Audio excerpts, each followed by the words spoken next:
Hi guys, for today's video, I will be sharing to you our experience riding the Kalesa in Bigan City. At ito na nga, hirap na hirap ako sumakay dyan sa Kalesa kasi first time ko sumakay dyan, hindi ko alam kung saan tatapak or ano, kung stable ba yung Kalesa itself. Pero nakasakay naman tayo.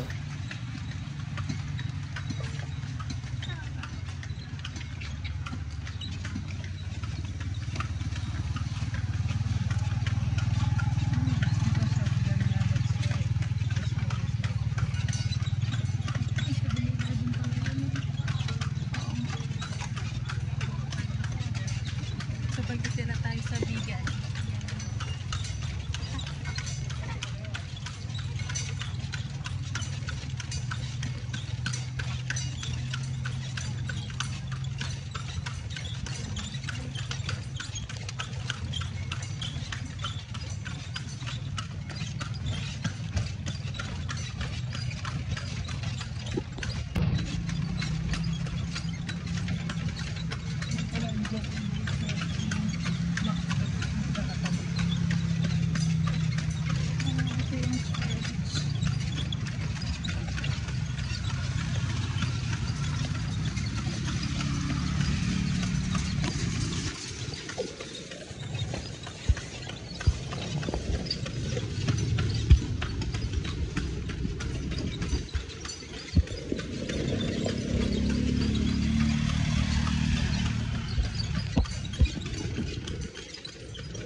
Ang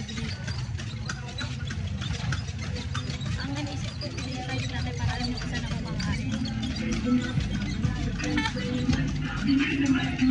This is the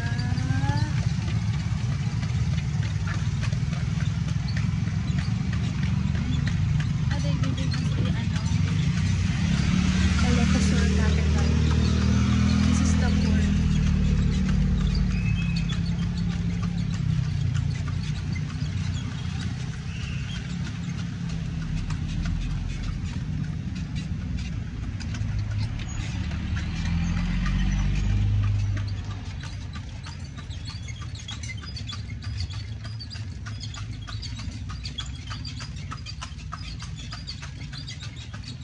From paradahan ng mga Kalesa, dito nila kami binaba sa National Museum. Dito ang aming first stop. After namin dito, may mga iikutin pa kami dito within the city.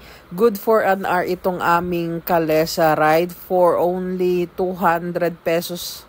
If I'm not mistaken, 200 or 300 pesos. Thank you for watching. See you on my next one.